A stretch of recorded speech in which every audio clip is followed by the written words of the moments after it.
ثم أورثنا الكتاب الذين اصطفينا من عبادنا فمنهم ظالم لنفسه ومنهم مقتصد ومنهم سابق بالخيرات بإذنه ذلك هو الفضل الكبير.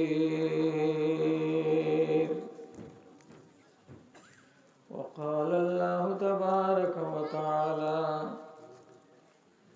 أفتؤمنون ببعض الكتاب وتكفرون ببعض فما جزاء من يفعل ذلك إلا خزي في الحياة الدنيا ويوم القيامة يردون إلى أشد العذاب.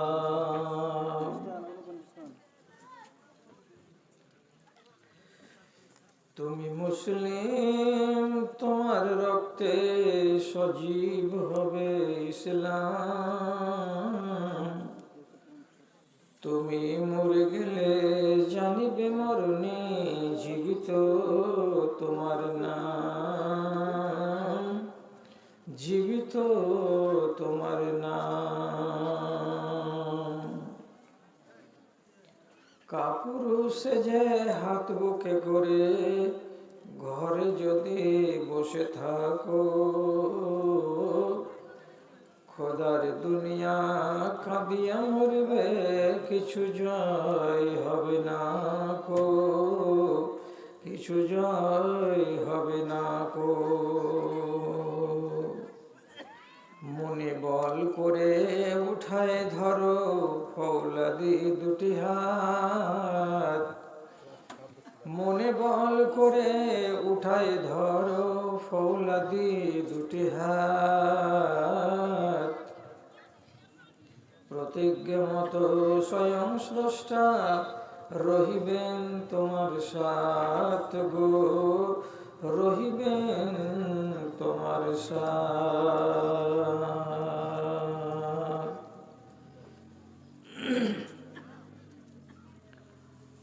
মাননীয় মুসলিম সমাজ,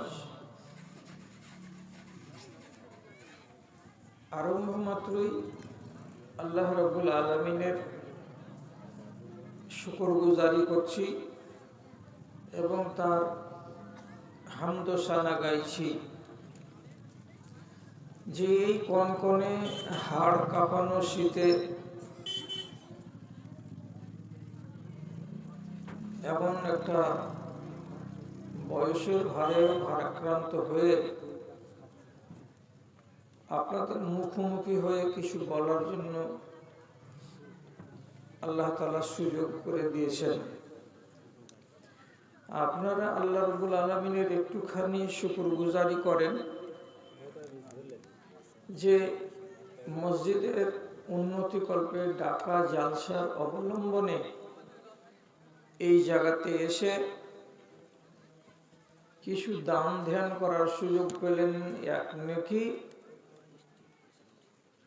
কিছু ভালো কথা শুনতে পেলেন, আর এক নেকি। এবং কষ্ট করে এসেছেন, কষ্ট করে যাবেন, আর এক নেকি।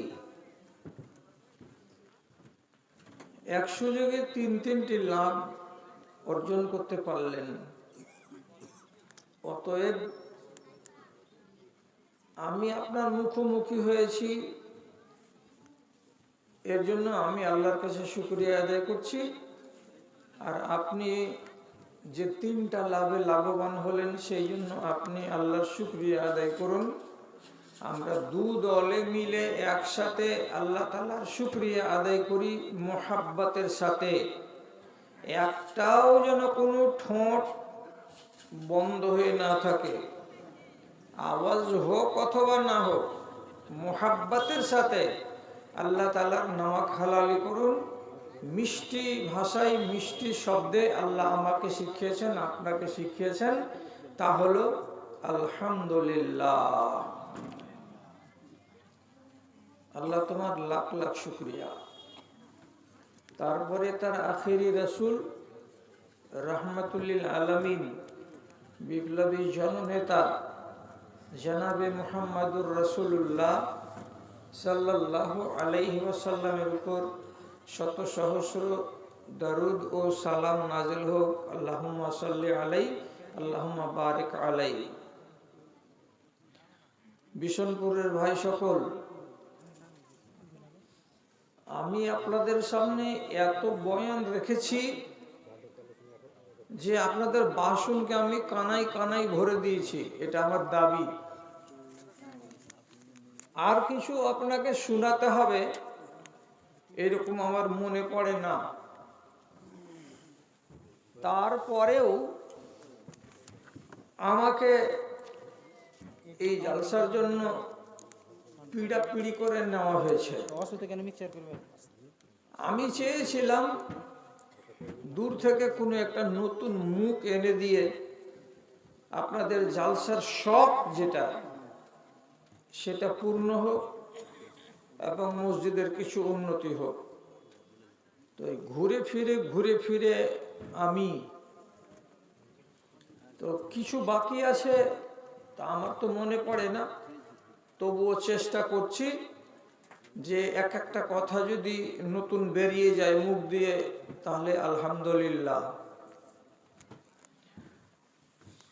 আমি আপনাদেরকে আজকে বুঝাতে চাইছি যে আল্লাহ তাআলা দুনিয়াতে মুসলমানগুলোকে সব একরকম ঈমানের করে পাঠাননি।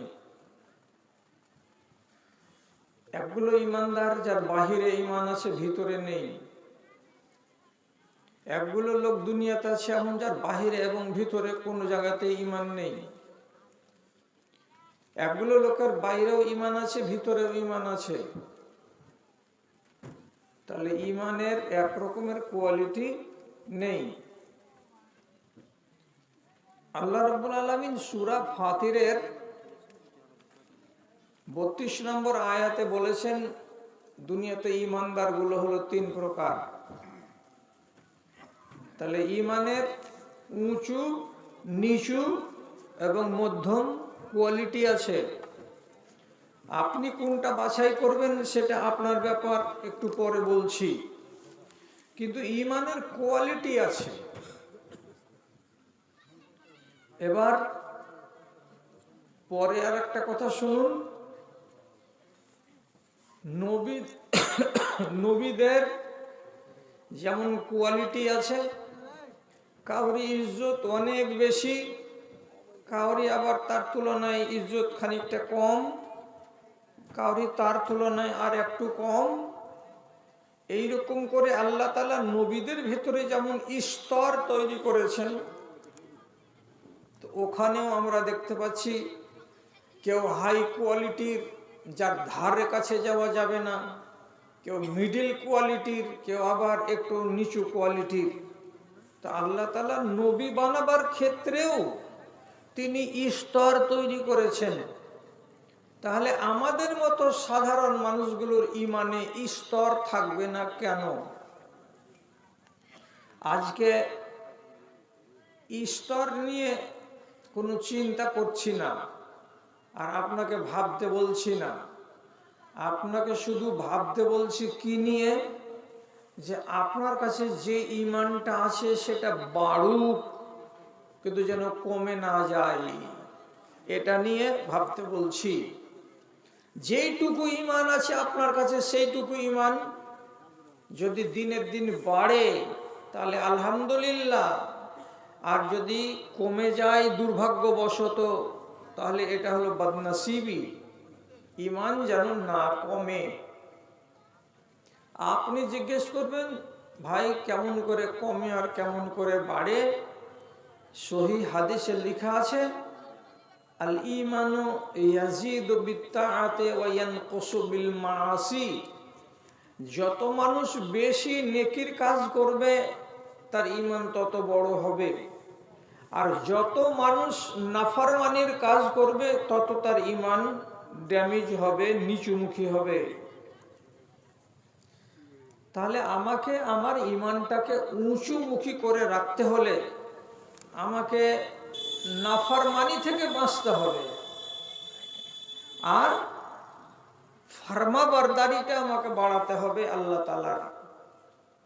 তবে একটা খুশির খবর বলছি, এই যদি আল্লাহ তাআলার ইতাআত বন্দেগি আর ফরমাবরদারি যেটুকু করছেন, অর্থাৎ 5 ওয়াক্ত নামাজ, রমজানের রোজা, কিছু দান খায়রাত, জুট কথা বলি না, সত্যটাই বলি, হারাম রুজি খাই না, হালালটাই খাই, নিজের শরীর হাত পরপুরুষকে দেখাই না, পর্দার সাথে থাকি, তাহলে এই ঈমানটাকেই যদি বাঁচিয়ে রাখতে পারেন তাহলেও 100 বার আলহামদুলিল্লাহ।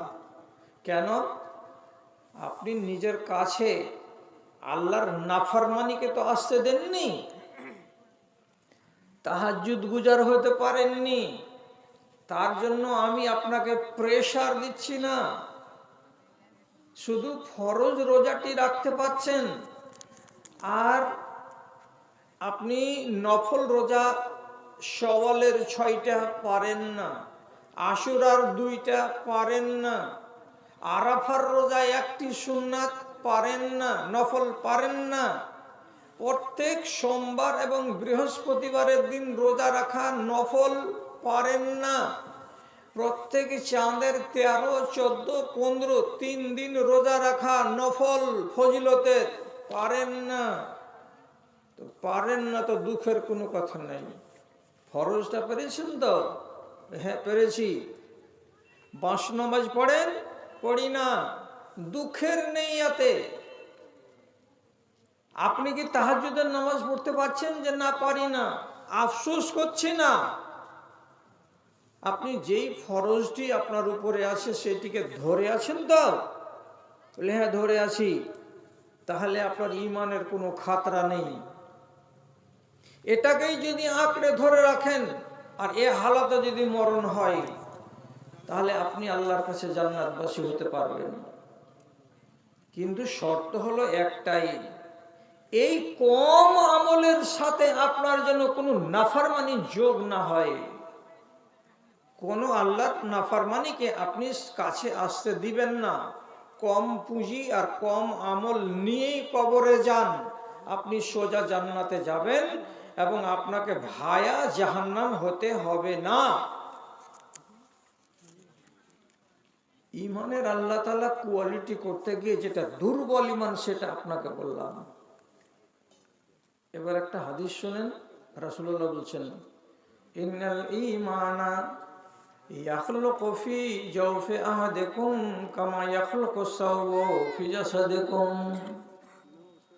মানুষেরা বুঝো, শুনো কথাটা ভালো করে, তোমাদের গায়ে যেমন শাল, শাড়ি, লুঙ্গি, পাজামাগুলো দীর্ঘদিন ব্যবহার করার কারণে পুরানো হয়ে যায়, ছেঁদা ছেঁদা হয়ে যায়, সুতাগুলো সরে সরে যায়, পাতল হয়ে যায়, ঠিক সেই রকমই তোমাদের পেটে, তোমাদের অন্তরে আল্লাহ রাব্বুল আলামিনের দেওয়া ঈমানটাও পুরানো হয়ে যায়।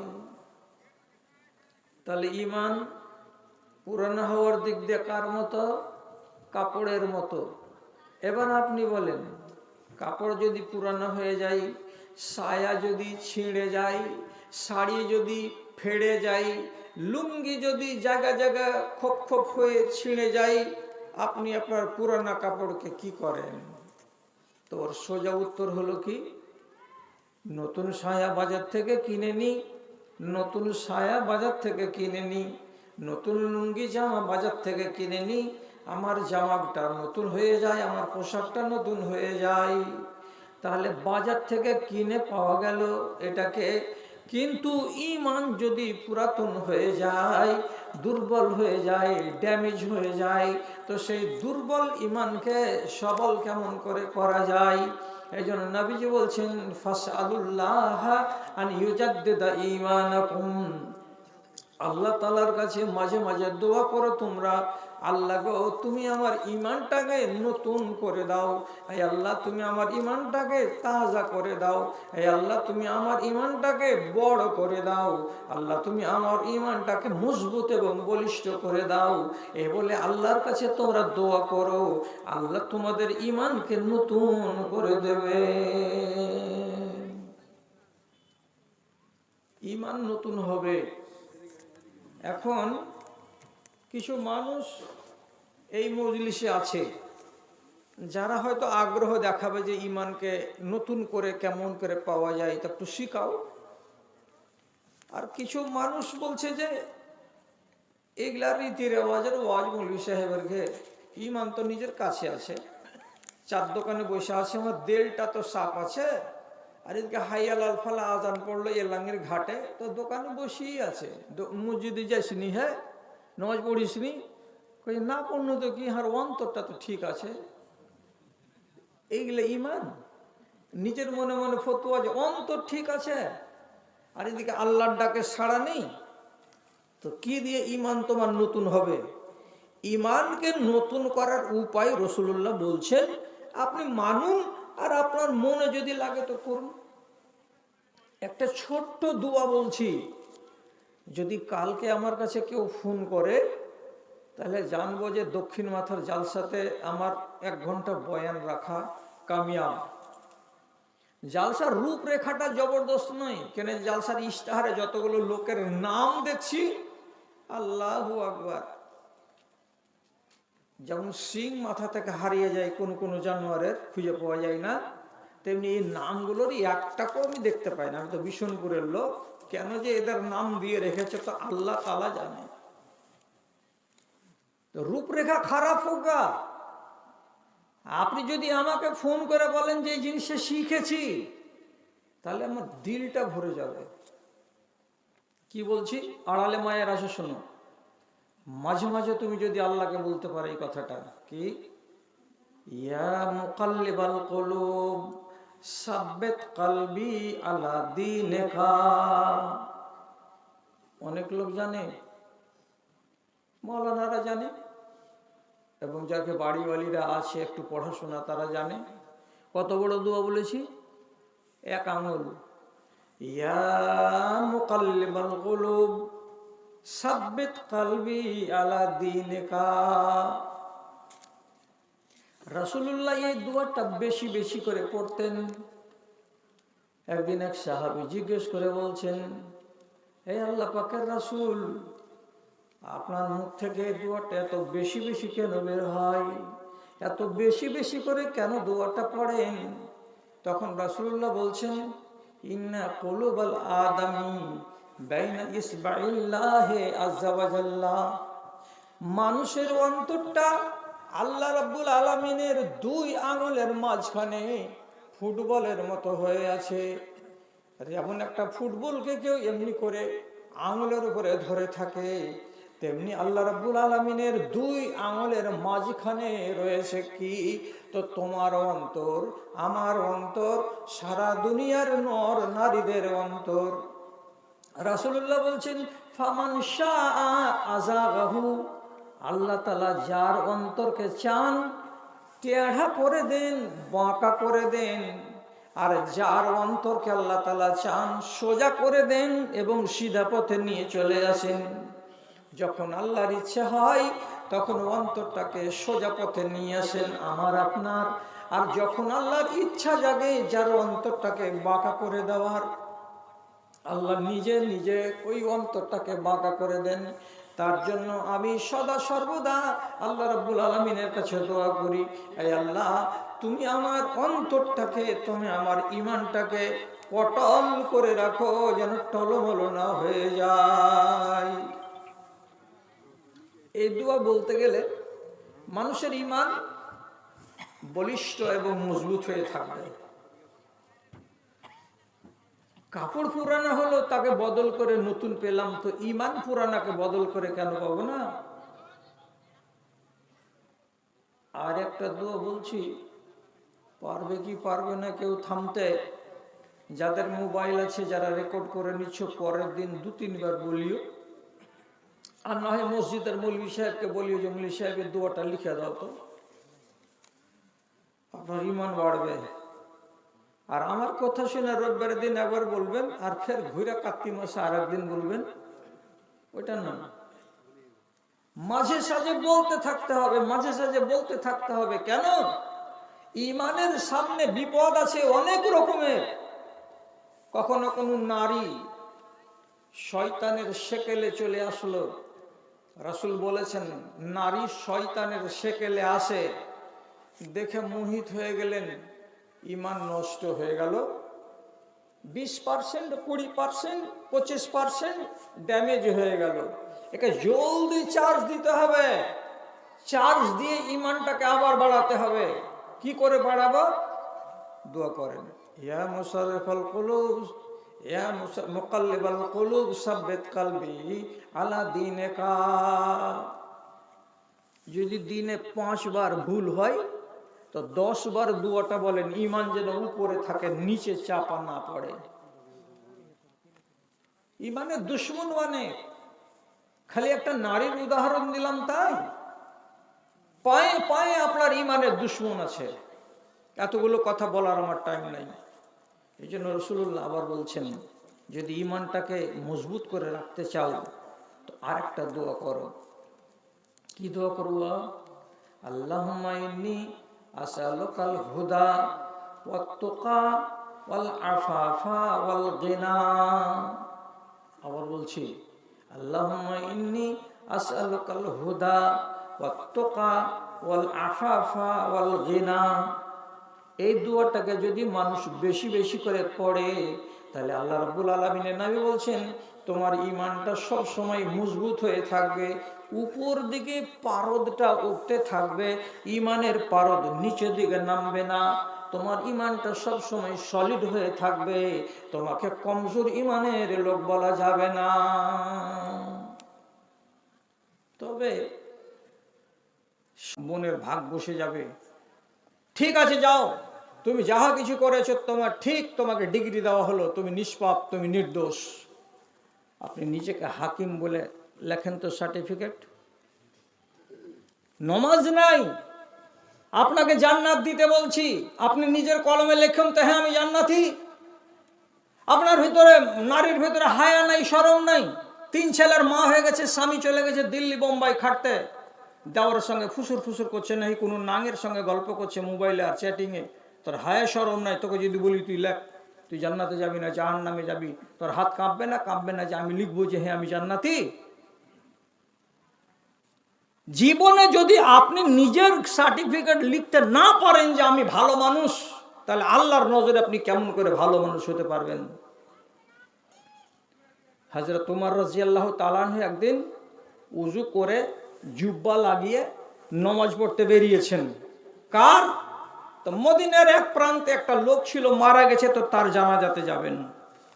তো যখন জানাজাতে যেতে বেরিয়ে গেছেন, ইতিমধ্যেই তাআল্লাকা বেকামিসহি, কতখানি দিব জায়গা?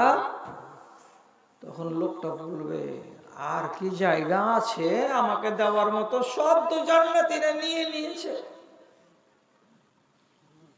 তখন আল্লাহ তাআলা বলবেন মিসলুদ দুনিয়া,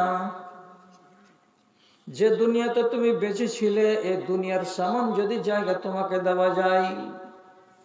লোকটা বড় বড় চোখ করে দেখবে, আরে এতখানি জায়গা এখনো আছে ফাঁকা।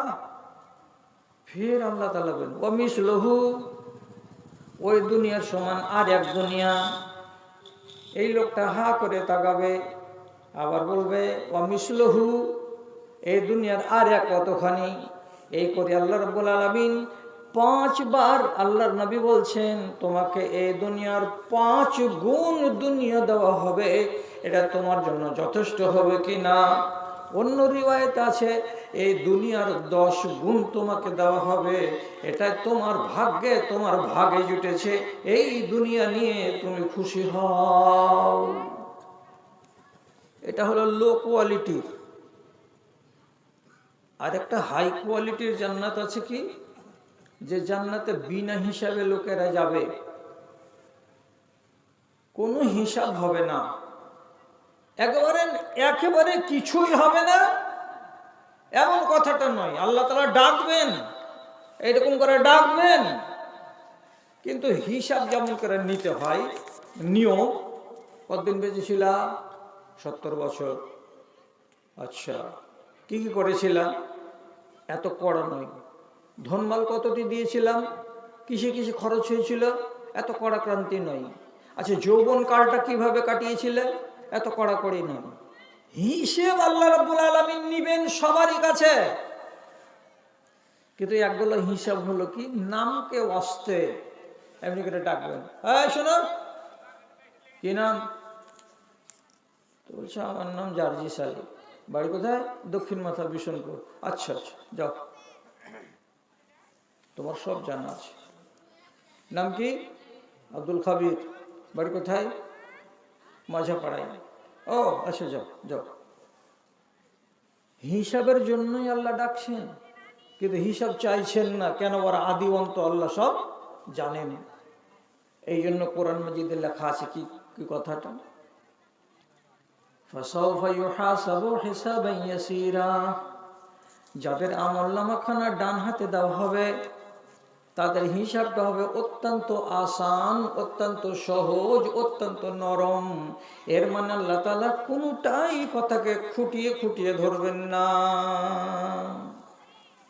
চলে গেল। কতটি লোক আছে? 70,000 হাদিসে লেখা আছে যে এমন লোকগুলো জান্নাতে চলে যাবে যাদের কোনো হিসাব নেওয়াই হবে না, খালি ডাকো আর ডাকো আর ঢোকাও আর ডাকো। এটা কত ফজিলতের জান্নাত। এরা যাবে সব ফেরদাউসে। ফেরদাউস হচ্ছে হাই কোয়ালিটির জান্নাত। এবার এই জান্নাতের মধ্যে একটা জায়গা আছে, সেই জায়গাটার নাম হলো ওয়াসিলা। এই ওয়াসিলা নামক জায়গাটা আর স্থানটা একটি মাত্র লোক পাবে পৃথিবীর, তার নাম হচ্ছে নবী মুহাম্মদ মুস্তাফা সাল্লাল্লাহু আলাইহি ওয়াসাল্লাম। এটাও জান্নাতের একটা অংশ। আপনার আশেপাশে নবী থাকবেন বটে, কিন্তু জান্নাতটা হলো বিশাল। এর নাম ফিরদাউস। এটা হলো হাই কোয়ালিটির জান্নাত। আপনাকে চাইতে বলা হয়েছে এই জান্নাত। রাবিয়া আসলামী বলছেন, রাসূল একদিন বলছেন, তোমার মনের আশাটা কি? তো বলছি যে মুরাফিকাতুকা ফিল জান্নাতে। রাসূল, আপনার সঙ্গে জান্নাতে থাকতে চাই, এটা আমার মনের আশা। ফের রাসূল জিজ্ঞেস করে বলছেন, তোমার মনের বাসনাটা কি? তো বলছি আপনার সাথে জান্নাতে থাকতে চাই। তো রাসূলুল্লাহ বলছেন, আমার সাথে যদি জান্নাতে থাকতে চাও তাহলে সেই জান্নাতের নাম হলো ফিরদাউস, আর ফিরদাউসের হাই কোয়ালিটির স্থানটার নাম হলো ওয়াসিলা। ওখানে আমি থাকবো, আমার আশেপাশে তুমি থাকবে। এটা যদি তুমি কামনা করো তো তুমি কি করো? আমাকে একটু সাহায্য করে দাও। ওয়াস্তাইনুনি বিকাসরাতিস সুজুদে, তুমি বেশি বেশি করে নামাজ পড়ো, বেশি বেশি করে সাজদা করো। এইটা যদি বেশি করে করতে পারো তাহলে আমার সাথেই জান্নাতে থাকবে, আমার আশেপাশেই তুমি থাকতে পাবে। এটা এক কোয়ালিটির। আর এক কোয়ালিটি কেমন? জান্নাতে একগুলো ঘর আছে, তাতে 100টা মঞ্জিল আছে। আবার এক তলা থেকে আরেক তলা পর্যন্ত কতখানি তফাৎ বা ফাঁক আছে। তো ওখানে বলা হয়েছে কি, খামসুমিয়াতে সানা, 500 বছর ধরে যদি একটা ঘোড়া দৌড়ে যায় তো যতটা রাস্তা অতিক্রম করতে পারবে, এক জান্নাত থেকে আর একটা জান্নাতের উপর তলাটা এত দূরত্বে আছে। তো যে আল্লাহ এত দামি আর এত নামি আর এত উন্নত মানের জান্নাতটাতে কাকে দেবেন আপনি? তো বলছে মুজাহিদিন, যারা বাড়ি ঘর, মেয়ে ছেলে, বাল বাচ্চা সবকে ফেলে দিয়ে আল্লাহর পথে বেরিয়ে গেছে, জীবন দিয়ে দিয়েছে, রক্ত ঝরিয়ে দিয়েছে, এইরকম মানুষগুলোর জন্য আল্লাহ তাআলা ওই জান্নাত তৈরি করে রেখেছেন। তাহলে আল্লাহ রাব্বুল আলামিনের কাছে জান্নাত আছে, আপনি যেমন ঈমান নিয়ে যাবেন তেমন জান্নাত আপনি পাবেন। এবার আপনি সব সময় চেষ্টা করুন আপনার ঈমান যেন হাই কোয়ালিটির হয়। ঈমান চলে যাওয়ার খাতরা সব সময় আছে। আর খুব সহজে নিজের ঈমানকে নিয়ে গৌরব করবেন না। আমার তো ঈমান ভালো আছে আলহামদুলিল্লাহ, আমার ঈমান তো ফেরেশতার ঈমান থেকে বেশি, আমার ঈমান তো জিবরিলের ঈমান থেকে বেশি। এই ধরনের ভ্রান্ত দাবি করবেন না। খুব যদি মনে লাগে তো বলবেন এই কথাটা, আমি মুমিন ইনশাআল্লাহ। কি বললাম? আমি মুমিন, তার সাথে কি ইনশাআল্লাহ। আল্লাহ যদি চান তাহলে আমি মুমিন, মানে আমার ভিতরে ঈমান আছে, এইটা দাবি করেন আপনি। আর নির্ভীক চিত্তে যদি বলেন হ্যাঁ তোর কথা কেন শুনবো, আমার ঈমান মজবুত আছে, আমার অন্তরে একটুকু কিঞ্চিত আমার ঈমানে সন্দেহ নাই, আমার ঈমান সব সময় অটল অবিচল আছে, এত ঈমানের গরম দেখানো যাবে না। কেন? এই ঈমানে যে কখন দাগ লাগে আর এই ঈমানে যে কখন আঁচড় লাগে আপনি জানেন না। আপনি খেয়ালই করেননি আপনার ঈমানে কোন জায়গাতে আঁচড় লেগে গেছে, আর আপনি না খেয়াল করে থেকে থেকে আপনার ঈমানটাকে ড্যামেজ করে বসে আছেন, আর ওই হালাতে কবরে চলে গেলেন। কাজে নিজে এই শব্দটা জীবনে কোনোদিন ব্যবহার করবেন না। আর আপনার গ্রামের কোন মানুষ যদি মরে যায়, তো যত বড় আল্লাহওয়ালা হোক, দিনদার হোক, পরেশগার হোক, হাজি হোক আর গাজী হোক আর পর্দা নাসিন হোক আর নমাজি হোক, আপনি খবরদার জোর করে বলবেন না কি লোকটা জান্নাতি। মধ্যপাড়ার একটা লোক মরে গেল, উত্তর পাড়ার একটা লোক মরে গেল, দক্ষিণ মাথার কোন একজন নামাজি লোক মরে গেল, আপনার কানে খবর গেল, আপনি ইন্না লিল্লাহ পড়লেন, না পড়ার পরে সাথে সাথে বলছেন লোকটা জান্নাতি লোক। তাহলে আপনার মুখ দেখি বের হলো যে লোকটা জান্নাতি। এই সার্টিফিকেট দেওয়ার পাওয়ার আমাকে আপনাকে পৃথিবীর কোনো মানুষকে দেয়নি আল্লাহ রাব্বুল আলামিন যে আমি বলবো যে লোকটা জান্নাতি। আপনার যদি খুব মন করে তো এটা বলেন ইনশাআল্লাহ আমার ধারণা এই লোকটা জান্নাতি, তাহলে দোষ হবে না। আর যদি বলেন এই লোকটা জান্নাতি, তাহলে আপনি ওর ভেতরের খবর জানেন, এর দিলটা কি ছিল, আর ঈমানটা কেমন ছিল, কোন ঈমান নিয়ে কবরে গেল, আপনার তো জানা আছে। তাহলে না হলে কেন বললেন এই লোকটা জান্নাতি? সহিহ হাদিসে প্রমাণ আছে, রাসূলের কোন সাহাবী মরে গেছিলেন, তো লোকেরা বলছিল আরবিতে কথা, হানি আল্লাহু বিল জান্নাতে, হানি আল্লাহু বিল জান্নাতে, শুভ সংবাদ এই লোকটার জন্য যে মরে গেল রাস্তায়, শুভ সংবাদ এই লোকটার জন্য যে মরে গেল রাস্তায়। রাসূল ওদেরকে ডেকে বলছেন এই তুমি জানো যে লোকটা জান্নাতি? তোমার জানা আছে? কি বলে তুমি বললে যে লোকটা জান্নাতি? এইভাবে কোনো মানুষকে তুমি সার্টিফিকেট দিও না যে লোকটা জান্নাতি। এটা একটা নিয়ম ইসলামের। খুব বেশি তোমার যদি ইচ্ছা জাগে তো বলো এইটুকু কথা, আমার ধারণা মতে আল্লাহ চান তাহলে এই লোকটা জান্নাতি, তাহলে আপনাকে কোনো অসুবিধায় পড়তে হবে না। তাহলে দুটো কথা শিখলাম। এবার আপনি এটা মনে রাখেন, মুসলমান হয়েই বেঁচে আছেন, ঈমান নিয়েই বেঁচে আছেন, আর আপনার ঈমানের সাথে সাথে আরেকটা বাঁ দিকের বল বেঈমান ও হাঁটছে, কিন্তু বেঈমানটা পিছে পিছে একটু আর ঈমানটা আগে আগে একটু। হালের জুয়ালে যেমন দুটো বলদ থাকে তো একটু টেढ़া বেঁকা হয়ে আছে, ঈমানটা আগে আর বেঈমানটা পাছে। এর মানে কি আপনি ঈমানদারের কাজও করছেন আর সাথে সাথে বেঈমানিও করে যাচ্ছেন। কেমন বেঈমানি করি আমি? কোনো সময় চুরি করে নিই, কোনো সময় আমি ব্যভিচারে জড়িয়ে যাই, কোনো সময় আমি হারাম খেয়ে নিই, কোনো সময় আমি কারো মাল ছিনতাই করে নিই, কোনো সময় আমার দ্বারা শিরিক হয়ে যায়, কোনো সময় আমার দ্বারাই অন্য পাপ হয়ে যায়, এইরকম ছোটখাটো পাপও হচ্ছে। আর আমার ভেতরে ইমানের কাজও হচ্ছে, নামাজও পড়ছি, রোজাও রাখছি, হজও করছি, জাকাতও দিচ্ছি, সবই করছি। তাহলে এই মানুষটা হলো কি? এটা হলো ইমানদারদের ভেতরে 3 নম্বর কোয়ালিটির ইমানদার। এ মানুষটা মরবে, মরার পরে নিশ্চিত আল্লাহর জান্নাতে প্রথমে প্রবেশ করবে না, আগে তাকে জাহান্নামে যেতে হবে। আর জাহান্নামে 6 মাস হোক, 1 মাস হোক, 1 বছর হোক, 1.5 বছর হোক, তাকে কিছু না কিছু আযাব পোহাতে হবে। আর আযাবটাকে পোহানোর পর আল্লাহ রাব্বুল আলামিন তাকে জান্নাতের মুখ দেখাবেন। এখানেও স্তর তৈরি করা আছে আযাবের, বিনা স্তরে কোনো আযাব নাই। একটা মানুষ ঈমান নিয়ে মরেছে, ঈমানের অংশ 100 ভাগের ভিতরে 97 ভাগ, 3 ভাগ কি আছে? বেঈমানি, শয়তানি আছে। যদি আল্লাহ বলেন মাপ, তাহলে যাও, চলে যাও। আল্লাহ তাআলার নিয়ম থাকবে কিয়ামতের দিন এইটা, যে দাড়ি পাল্লাতে চাপানো হবে আপনার আমলকে, দুটোই, ভালোকে এবং মন্দকে।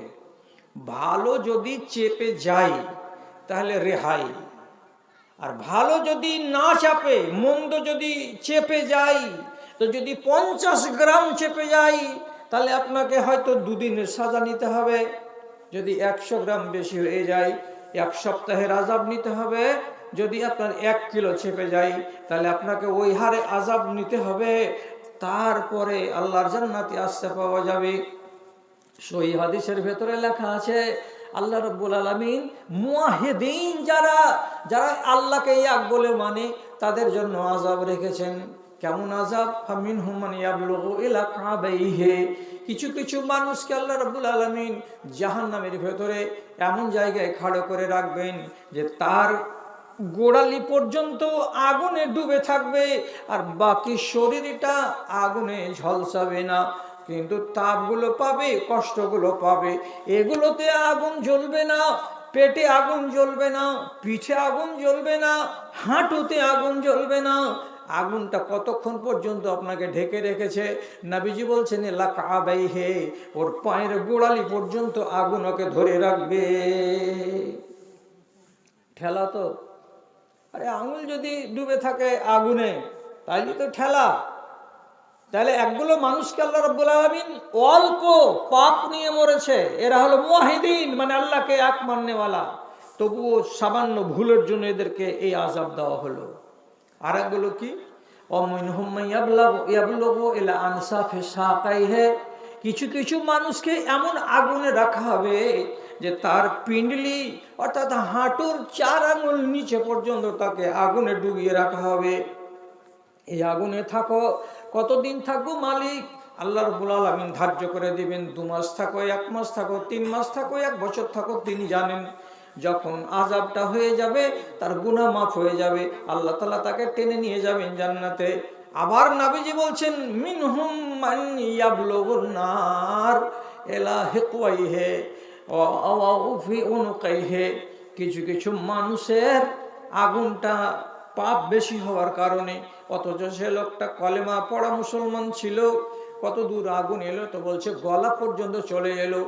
গলা পর্যন্ত আগুনে থেকে মুখটাকে আল্লাহ তাআলা বাঁচিয়ে রাখবেন, বাকি অংশকে আগুনে ডুবিয়ে রেখে তারপর জাহান্নাম থেকে পরিত্রাণ দেবেন। নবীজি শেষের বেলায় বলছেন অমিনহুম মান ইয়াবলুগু ইলা সাইরা জাসাদিহি ইল্লা মাকান সুজুদে। কিছু মানুষকে সম্পূর্ণ আগুনে ডুবিয়ে দেওয়া যাবে, কিন্তু দুনিয়াতে যে সিজদা দিয়েছিল আল্লাহর নামে মসজিদে গিয়ে, মাঝে মাঝে হোক, 15 দিনে হোক, 8 দিনে হোক, 3 দিনে হোক, 2 দিনে হোক, মাঝে মাঝে আল্লাহর নামে কপালখানাকে জমিনে ফেলেছিল, এই সাজদার জায়গাটা নবীজি বলছেন এই জায়গাকে কিন্তু আগুনে ছুঁবে না, সাজদার জায়গাটাকে আগুনে পুড়াবে না, সারা শরীর পুড়বে, মাথা পুড়বে, চোখ পুড়বে, নাক পুড়বে, দেহ পুড়বে, হাত পুড়বে, কান পুড়বে। কিন্তু রাসূলুল্লাহ বলছেন তোমার সাজদার জায়গাটাকে আল্লাহ রাব্বুল আলামিন হরগিজ পোড়াবেন না।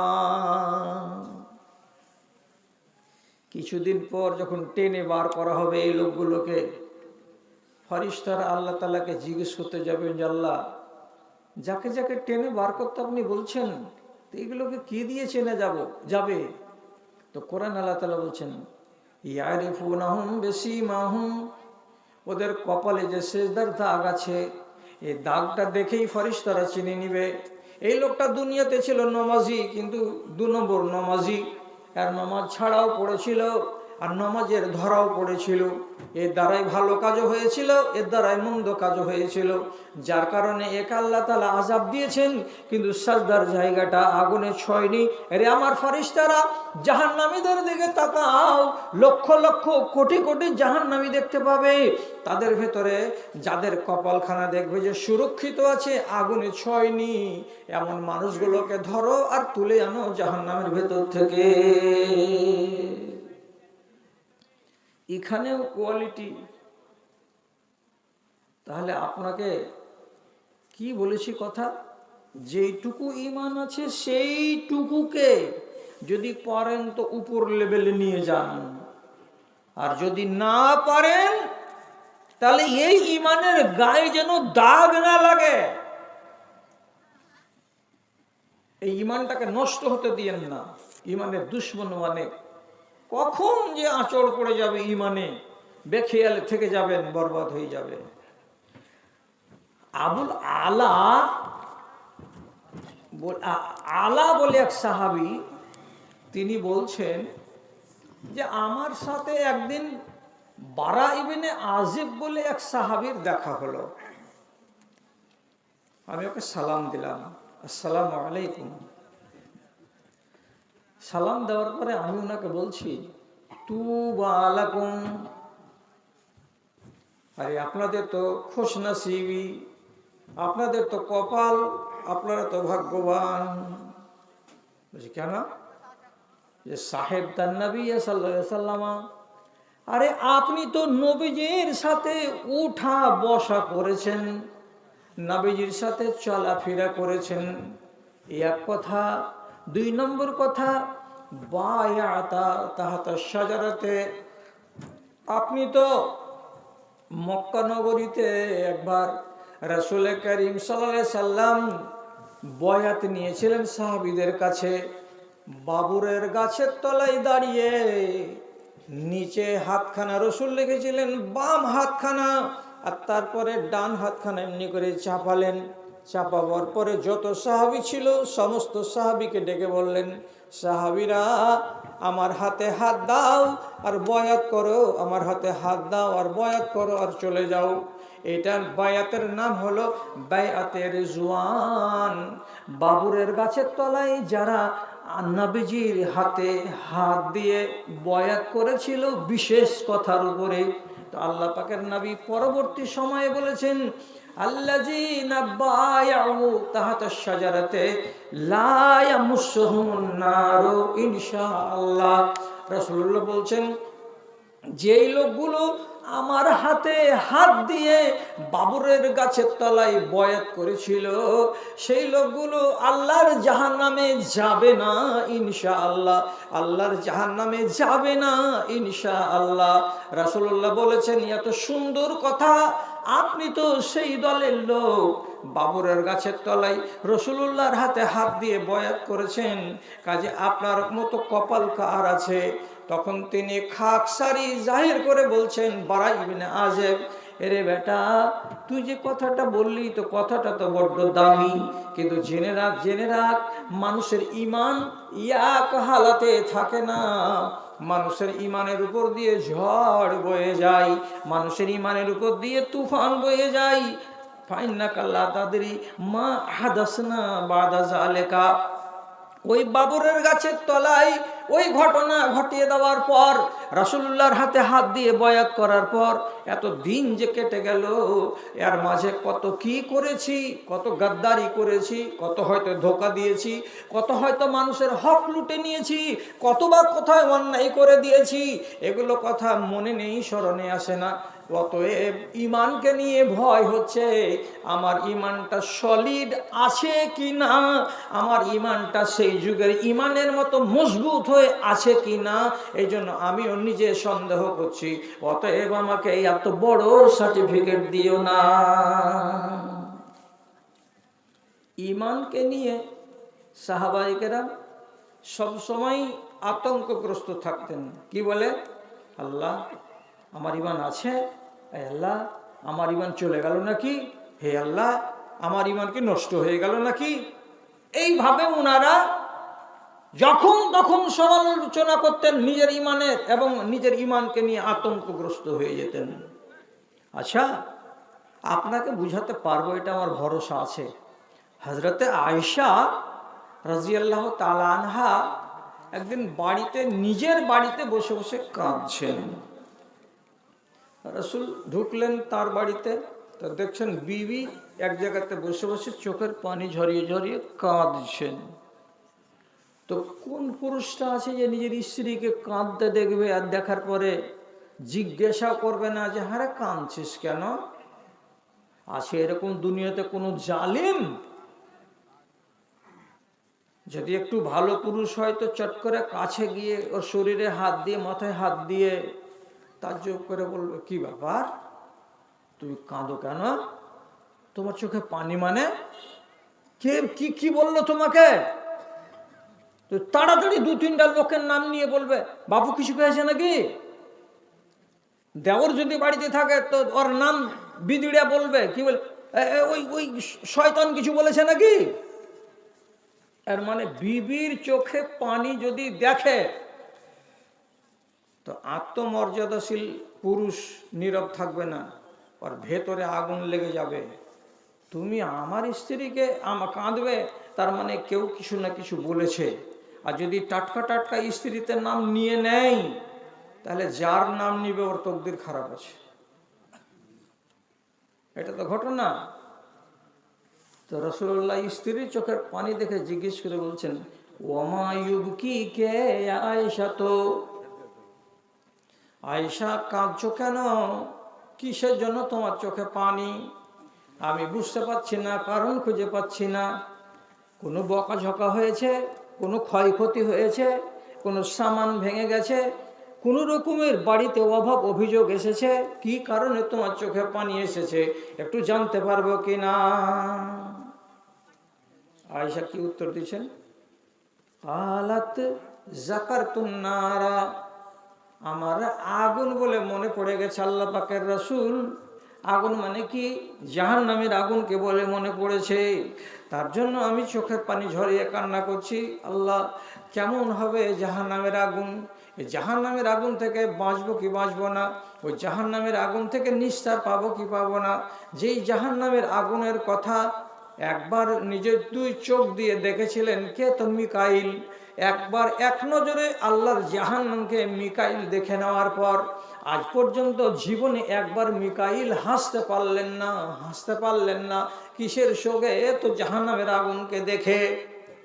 সেই জাহান্নামের আগুনকে ভাবনা চিন্তাতে করে আম্মা আয়েশা বলছেন, আগুনকে মনে এলো বলে চোখের পানি ঝরতে লাগলো রাসূল।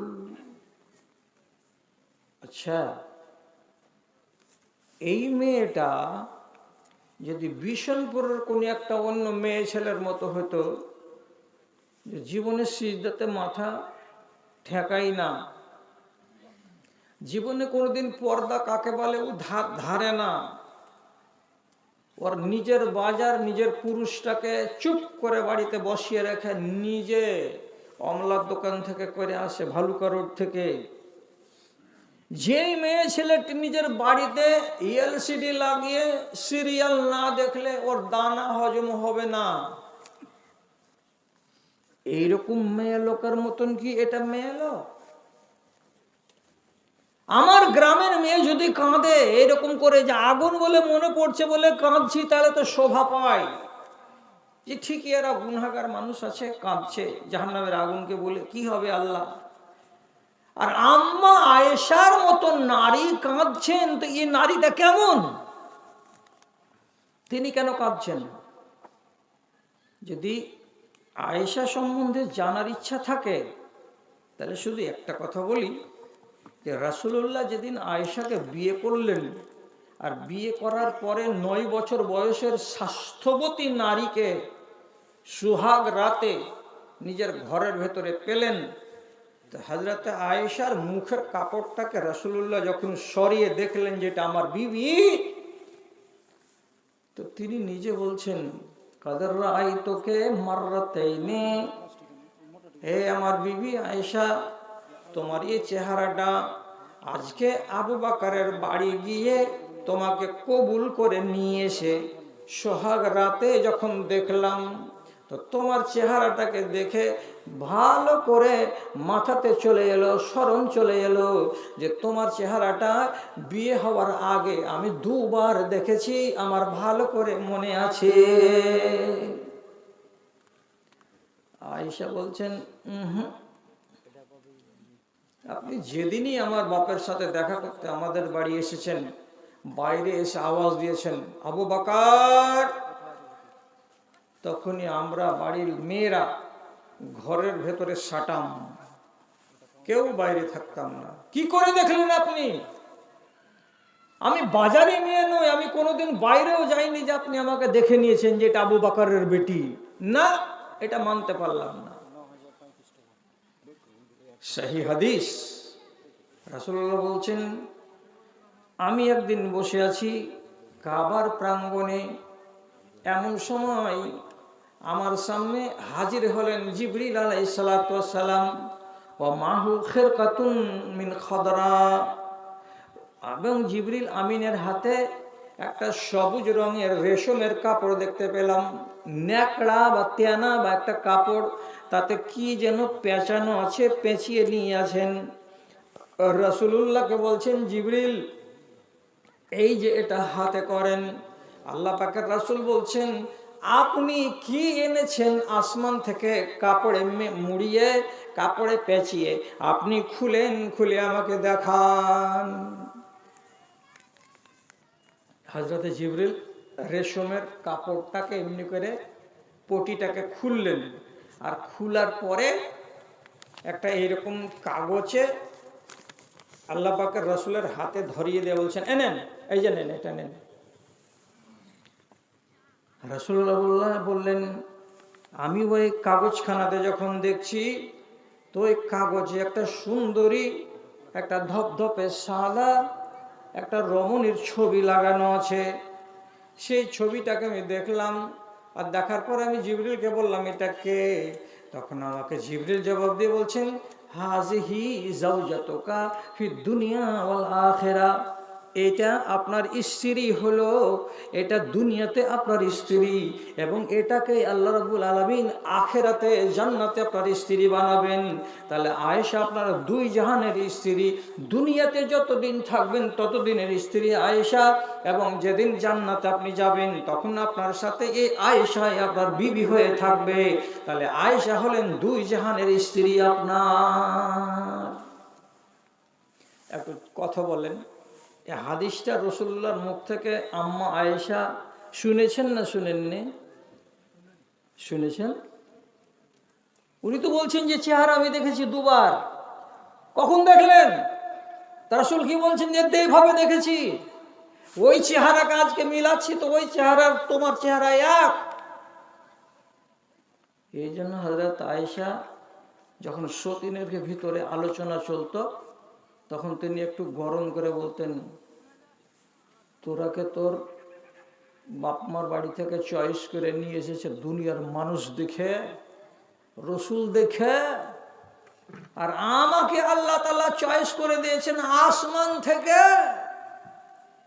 তোর চয়েস আর আমার চয়েসে আসমান জমিনের তফাৎ আছে। কেন? আমি কার চয়েস? আল্লাহ। আল্লাহ চয়েস করে রসুলকে দিয়েছেন, আর তুমি কার চয়েস? কিছু রাসূলুল্লাহ। তাহলে আমি আল্লাহর চয়েসের মেয়ে, রসুলের কাছে এসেছি, আসলে গৌরবের বিষয়।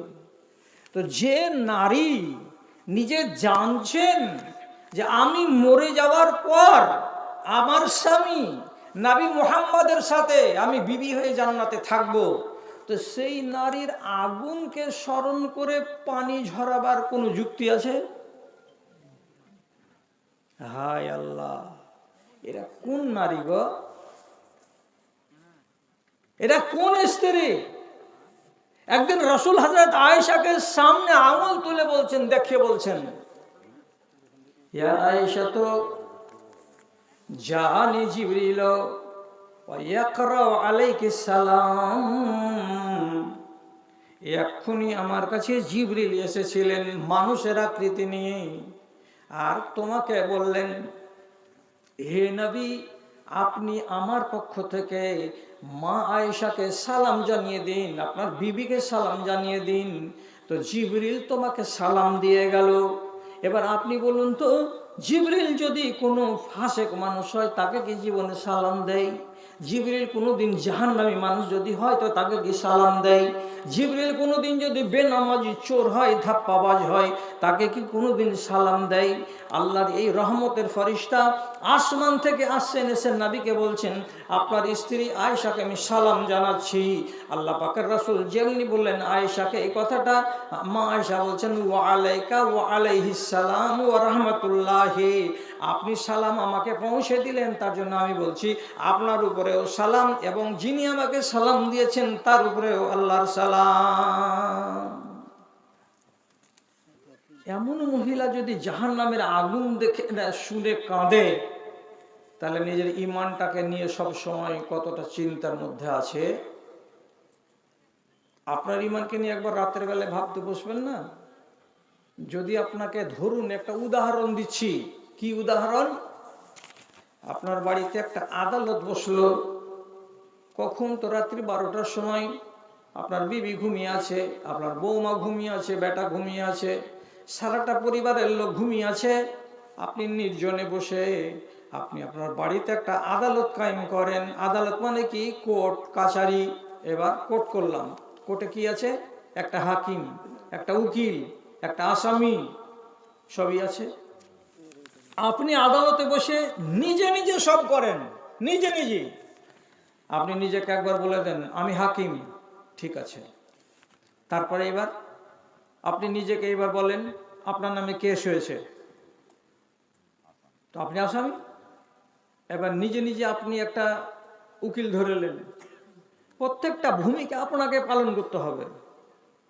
এবার আপনার নামে কেস হলো কি, যে তুমি নাকি অভ্যাস করে দেখছি যে হারাম জিনিস সেবন করছো।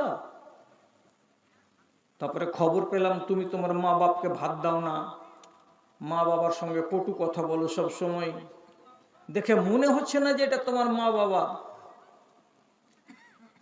তো কেস তো হলো দুটা পয়েন্টের উপরে। এবার উকিল সাজেন আপনি। উকিল সেজে কি করে আপনি কি করবেন? বাঁচাবেন এই লোকটাকে। তা আপনি নিজে বাঁচান। কইছে, স্যার মা বাপের সঙ্গে কথা বলে নাকি এমনি? কেন? বলছে ওর মা বাপ ওকে ভালো চোখে দেখে না। 12 কাঠা জমি আছে, বলছে আমাকে দিয়ে দে, কখন তুই মরে যাবি তো আমাকে দেয় না। আর আমাকে যদি দিয়ে দেয় তো সব ঝামেলা চুকে যায়, আমি ওকে আদর করে খাওয়াই।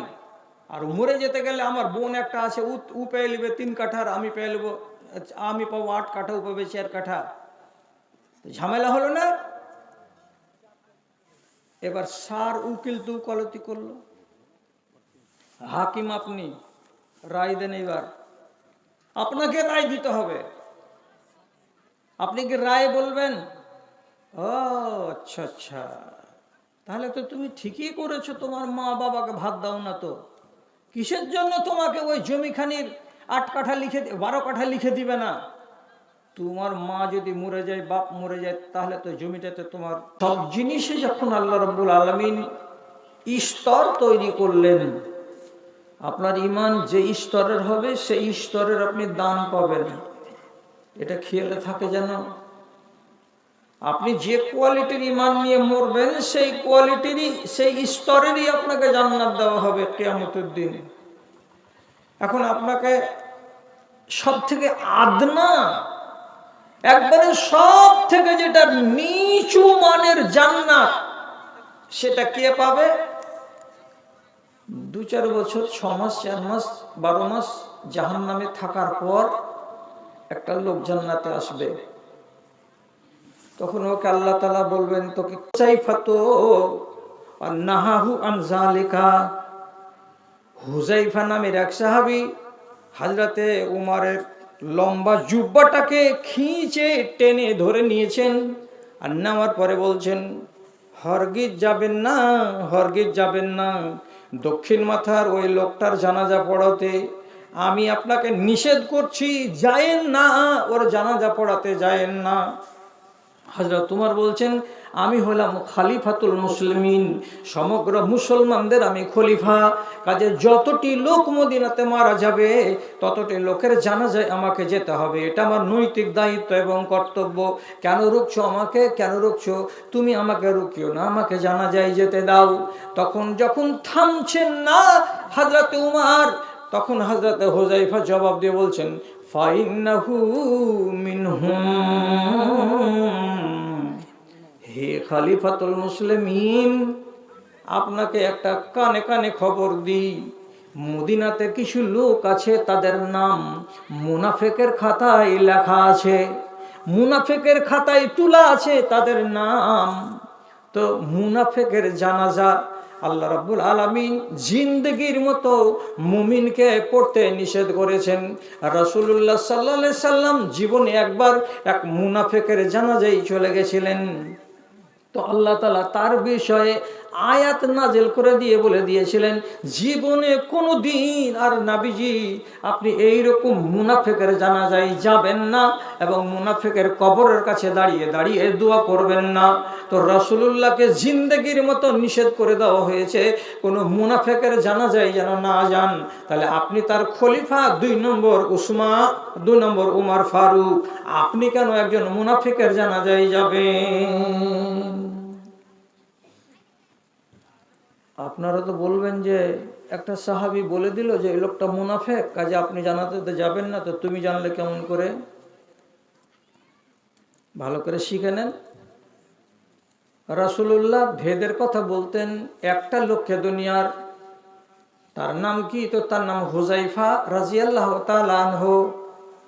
ভেদের কথা উনি কাউকে বলতেন না, ভেদের কথা বিবিকেও বলতেন না, ভেদের কথা আবু বকরকেও বলতেন না, ভেদের কথা উমরকেও বলতেন না। ভেদের কথা কয়টা লুকায়িত কথা ছিল, সে সমস্ত লুকায়িত কথাগুলোর ভেতরে এইটা হলো একটা, যেটা জানতেন কে? তো একজন মাত্র সাহাবী, তার নাম হুযায়ফা রাদিয়াল্লাহু তাআলা আনহু।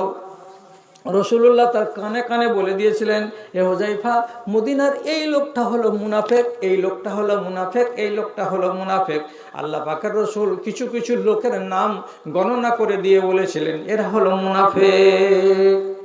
কিন্তু জীবনে কোনো দিন কাউরি সামনে প্রকাশ করবে না, কাউকে বলবে না, কাউকে জানতে দেবে না, তোমার মুখ থেকে যেন লিক না হয়। এজন্য হযরতে হুযায়ফাকে বলা হয় সাহেব সিররিন নবী সাল্লাল্লাহু আলাইহি সাল্লাম। ইনি রাসূলুল্লাহর ভেদ জানতেন, এছাড়া অন্য কোনো সাহাবী জানতেন না।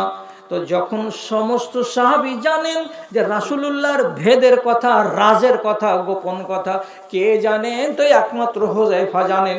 তখন হুযায়ফা যেমনি বললেন, এই লোকটা যে মারা গেছে, যার জানাজাতে আপনি যাচ্ছেন, এটা হলো মুনাফিক, ওর জানাজায় যাবেন না।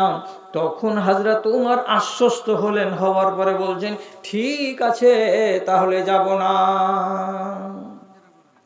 কথা তো শেষ হয়ে যাওয়ার কথা, কিন্তু শেষ হচ্ছে না। কেন? সাথে সাথে হযরতে উমর হুযায়ফাকে মানুষের ভিড় থেকে টেনে একটু আড়ালে নিয়ে গেলেন। আর আড়ালে নিয়ে যাওয়ার পরে বলছেন, হুযায়ফা, তোমাকে আল্লাহর কসম দিয়ে বলছি, তোমাকে আল্লাহর কসম দিয়ে বলছি, দয়া করে বলো তো ভাই, যতটি লোকের নাম রাসূলুল্লাহ নিজের জীবনে কি করেছিলেন? মুনাফিকের তালিকায় অন্তর্ভুক্ত করেছিলেন। সেই মুনাফিকের তালিকায় উমরের নাম আছে না নাই? আহারে, উমরের নাম আছে না নাই? একটু দেখে দে তো ভাই, একটু বলে দে তো ভাই, উমরের নাম আল্লাহ না করে যে ওই খাতাতে আছে, ওই তালিকাতে আছে। যদি ওই তালিকাতে থাকে তো আমাকে আউট করে দাও, আমি আল্লাহ রাব্বুল আলামিনের কাছে কেঁদে কেটে মাপ চাইব। আর যদি না থাকে তো আমাকে সংবাদটা দাও। ঈমান নিয়ে এত সংশয় কেন? কত ভয় ঈমানকে নিয়ে! অথচ হযরত উমরের সম্বন্ধে আপনাকে একটাই শুধু আর হাদিস বলি। কি হাদিস? রাসূলুল্লাহ বলছেন, ওয়ারাজাত আলাইয়া নাসুন, আজকে রাত্রিতে আমার সামনে কিছু কিছু মানুষকে পেশ করা হলো। ওয়া আলাইহিম কামিসুন, যতটি লোককে আমি স্বপ্নে আজকে দেখতে পেলাম তাদের প্রত্যেকের গায়ে জামা আছে। বাযুহুম ইলা সাদি, কিছু কিছু লোকের জামা দেখতে পাচ্ছি তার বুক বরাবর জামাটা লম্বা নয়, চওড়া নয়, ঝুল নয়, মাত্র ব্লাউজের মতো বুক বরাবর হয়ে আছে। ও বাযুহুম ইলা মা দুনাহু, কিছু কিছু লোক দেখতে পেলাম তার গায়ে জামাটা আছে তো তার কোমর পর্যন্ত আছে। আবার কিছু কিছু লোককে দেখতে পেলাম তাদের গায়ে জামা আছে তো তাদের জামাটা এলা আনসাফি সাকাইহে, তাদের পিণ্ডলি পর্যন্ত, হাঁটুর নিচু পর্যন্ত ঝুলে আছে।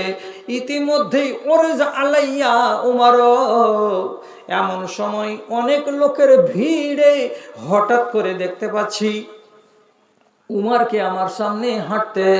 ওয়াহুয়া ইয়াজুররু কামিসাহু, তো উমরের গায়ে যেটা জুব্বা আছে, তো কিছু লোকের জুব্বা ছিল বুক বরাবর, কিছু লোকের জুব্বা ছিল কোমর বরাবর, কিছু লোকের কামিজ ছিল হাঁটু বরাবর, কিছু লোকের কামিজ ছিল পিণ্ডলি বরাবর।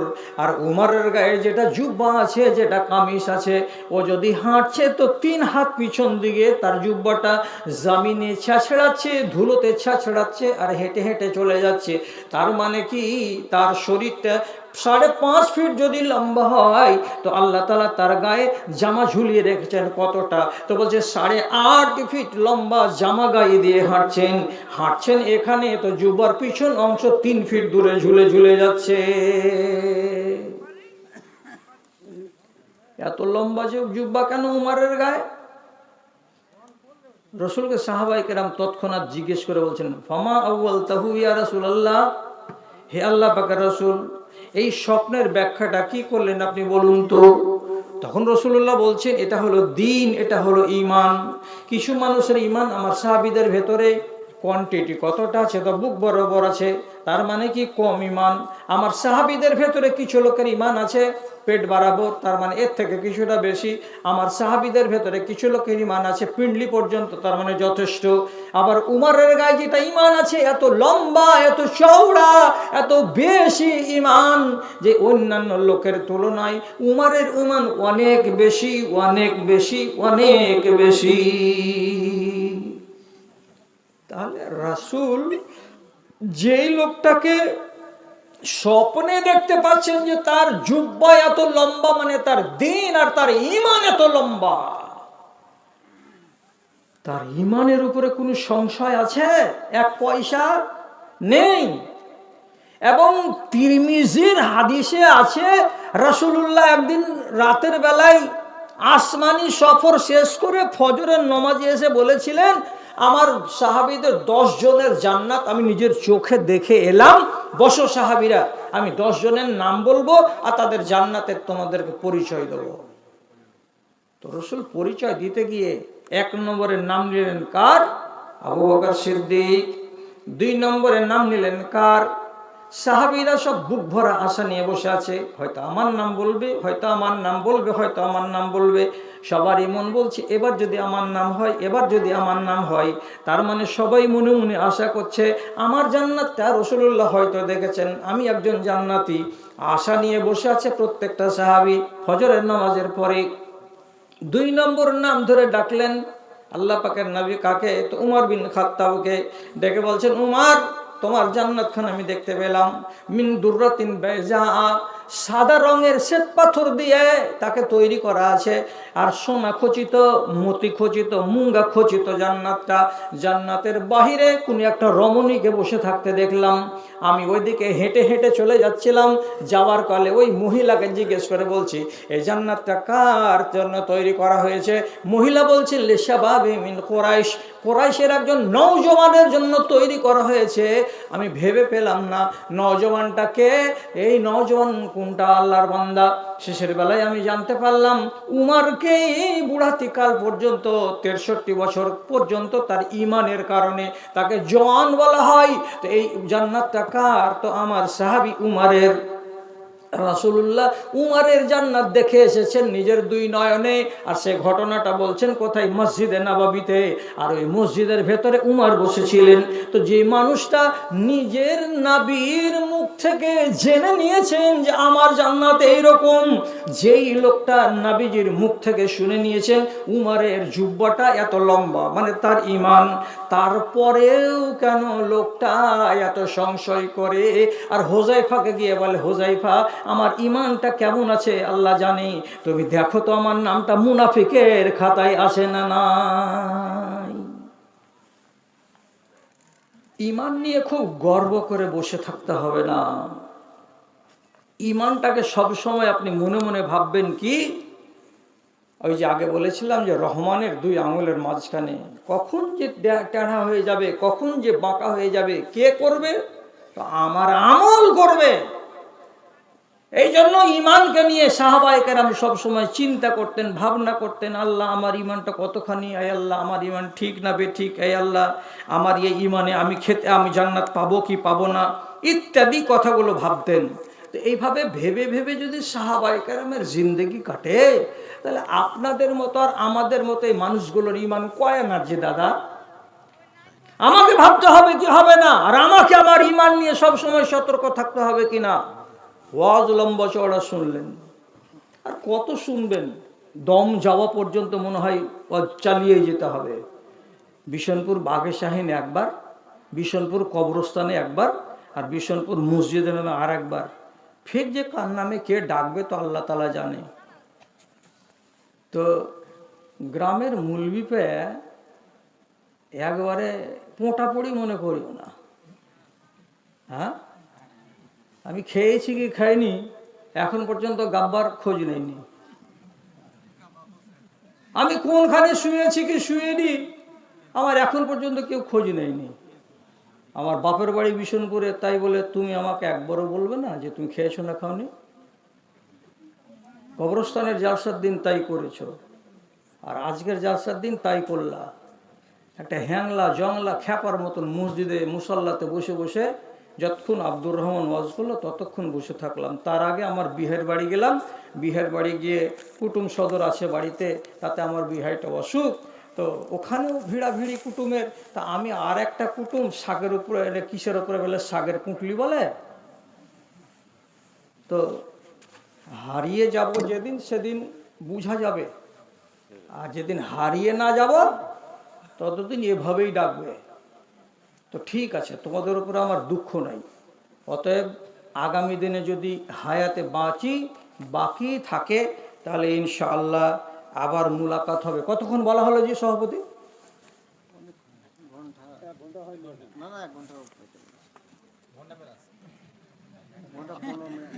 এক ঘন্টা 15 মিনিট হয়েছে। 1 ঘন্টা 15 মিনিট।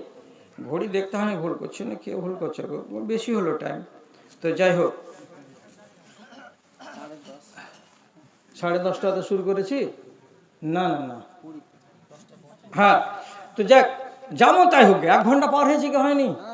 তাহলে কেন? আচ্ছা, তো আমার মা আমি যখন আসি তখন আমাকে 500 টাকা দিয়েছে যে বেটা আমার লেগে একটু দোয়া করে দিও। আর আমি যখন আমার বিহাই মাস্টার আফসার আলীকে দেখে টেখে ওর বাড়ি থেকে আসছিলাম, তখন আমার বিহাই অসুস্থ মানুষ। তো আপনাদের 10-এর কাছে খুব বুক ভরা আশা নিয়ে খাস করে দোয়া চেয়েছে, কেন যে উনি একটু জটিল রোগে আক্রান্ত আছেন। তার জন্য উনি 2000 টাকা দিয়ে পাঠিয়েছেন। তো মাস্টার আফসার আলীর জন্য আপনারা হাত তুলেন না তুলেন সেটা আপনাদের ব্যাপার, কিন্তু অবশ্যই মনে মনে বা মুখে মুখে একটু দোয়া করে দেন, তার জন্য একটু দোয়া করছি।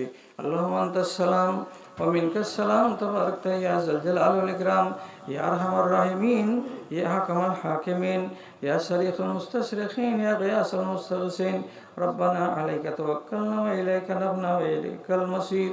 اللهم اغفر لآبائنا ولأجدادنا ولأمهاتنا ولأساتذتنا ولشيوخنا ولأحبابنا ولمن حق علينا ولجميع المؤمنين والمؤمنات والمسلمين والمسلمات الأحياء منهم والأموات إنك مجيب الدعوة برحمتك يا أرحم الراحمين.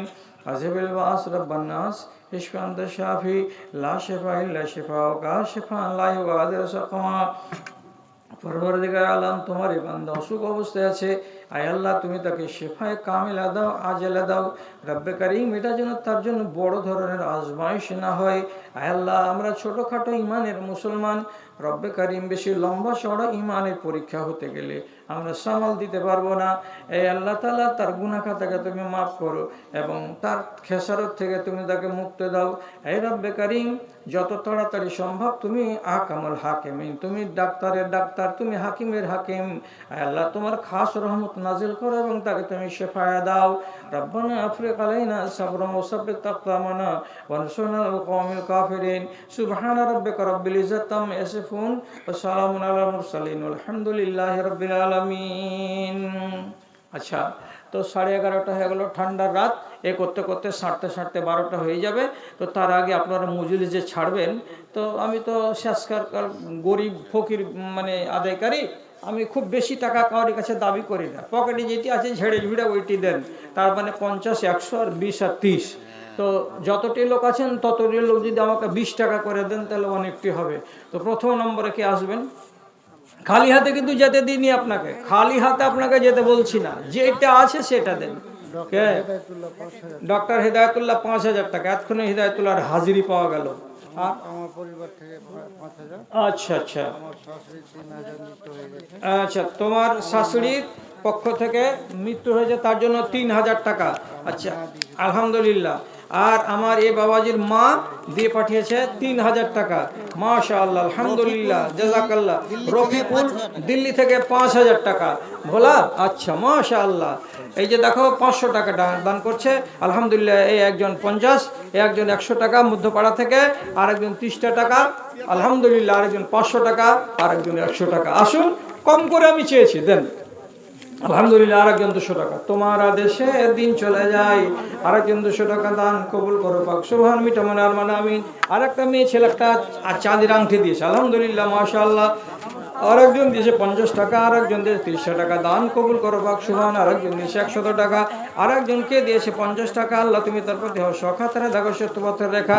আরেকজন দিয়েছে 100 টাকা, দান কবুল করো পাক সুবহান। আরেকজন 200 টাকা, আরেকজন 10 টাকা, আরেকজন দিয়েছে 10 টাকা, আল্লাহ তুমি তাদের দানকে সাদরে গ্রহণ করে নাও।